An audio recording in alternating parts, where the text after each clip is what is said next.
Thank you very much. What's up, guys? I want to welcome Doublelift and Aframu now to the desk. You guys were pretty much in commanding control the entire game, it seemed. Talk to me, I guess, about the fact that we have a lot of new rosters now in the LCS fighting up against now Wild Turtle and Glebe.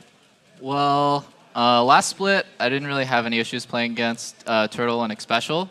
And I felt like them and C9's bot lane were like really strong, but then C9's bot lane had just started pulling ahead relative to TSM's. And then now, Glebe is not a spectacular laner. Like, Xpecial hits all his hooks, and he's just actually, he has like good lane presence, but I think Glebe and Turtle are a lot weaker than him and Xpecial were. So I'm especially like not scared to 2v2 them.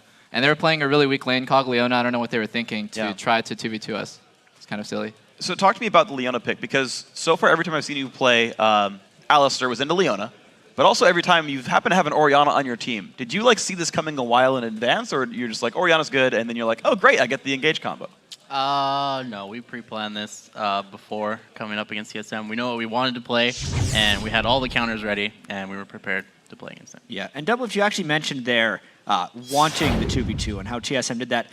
Just kind of walk me through the early game and how you guys knew that you would meet up with them 2v2 or Afro. Well, we warded early, and originally we were like, there's no way they're not going to 2v1 with Cogliona. So like in my mind, I was like, yeah, we're just going to 2v1. Lulu's going to come down eventually to try to pick up some farm, but it's just going to be standard 2v1. But we saw Cog show on a ward. He was like bleaching blue or something for Amazing, and I was like, wow, they actually want to fight us 2v2. Like, that's kind of dumb. So yeah, we ended up playing against them, and I think we're better in lane, and we also had the better matchup, in my opinion, because Cog is kind of weak early. And I was ahead by like 50 or 60 CS the whole game.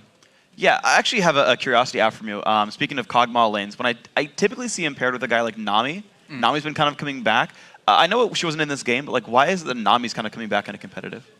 Nami is very, very good, especially with the lifesteal nerf runes. They got nerfed, so sustain is that much more important. Plus, Nami also has 2 knockups for Yasuo, so you can also run that comp as well. And in lane, Nami is pretty much a lane dominator, as you see SKT run Vayne Nami as well, and it just crushes lane. And it's also really good for Kog'Maw, and he doesn't have to run lifesteal runes, so you can just run full attack speed, which I think what Turtle ran that game, but they didn't have sustain. And yeah, but they should have probably picked Nami that game instead of playing Leona, where they go all in with Kog'Maw, who's just immobile, range carry, and you can't really back up your support when he goes in. Yeah, and you guys punished that a little bit in the middle of the game. It looked like a close game as far as the gold is concerned, with Darius getting a few kills top, you being ahead in CS and bottom lane. Let's actually pull up this clip. It was a mid-game team fight. You guys did the cow ball combo. Talk me through when you saw this play and how you executed it. I think LeBlanc was coming from bottom right now, and I was like, Link, you got ball, I have flash, let's do this. And he was like, okay, man, here you go. And yeah, we just did the cow delivery ball system. All right, let's get right into this clip. I mean, there's also a couple nice plays here. Doublelift, you just dodged a glitter lance with the flash in the last second as well. Oh, I do like a sideways culling too. I'm pretty bad at this game, to be honest. I just got carried right here by Afro and Link. They're too good at the game. And I just want to point out that the only reason Cog didn't flash, look at that. That was the worst culling of my life. Just like, please end the clip right there. But then you flashed the glitter lance. Too easy, dude.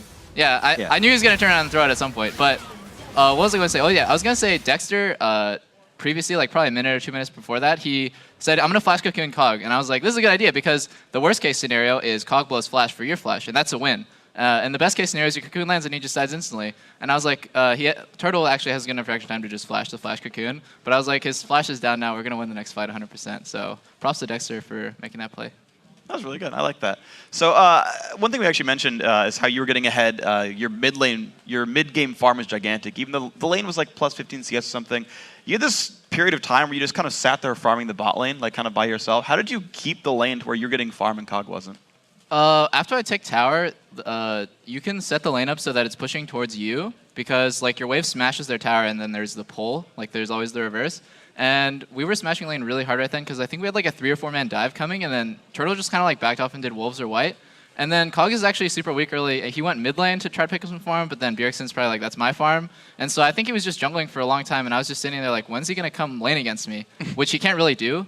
So I think I picked up like probably 20 or 30 CS before pressure kind of spilled over to other lanes, and I was like, okay, it's time to push and go mid. All right, well, you guys looked very impressive in this game over TSM, but last week wasn't necessarily that good for you guys. You went 2-2. What did you guys do in the time between last week and this week to improve and try to look better? I think we changed roles in the team, and for some reason I was doing picks at the start when I was really confused and stuff like that. I'm like, okay, what should we pick here, guys? And then we swapped it back for last split where Link was doing draft in charge of that stuff, and I was just doing win conditions and then objective calls and stuff like that. And we just changed it back, so it's going a lot better now. And we also don't have like crappy picks in scrims where scrims are like a waste of time. So. All right, sounds good. Yeah, that's good as well. Actually, one real quick final question as well. Speaking of the team gelling better, how's Seraph doing with you guys? Is he? He's doing really good. His English is improving at an alarming rate. It's very, very good. And Good. he usually understands everything we say. That's awesome. Well, guys, congratulations on your win. We'll see you tomorrow as well for hopefully another one. Well, guys, don't go anywhere. We're coming back with more games. After the break, Complexity will face off against Evil Geniuses, who are on the hunt for their first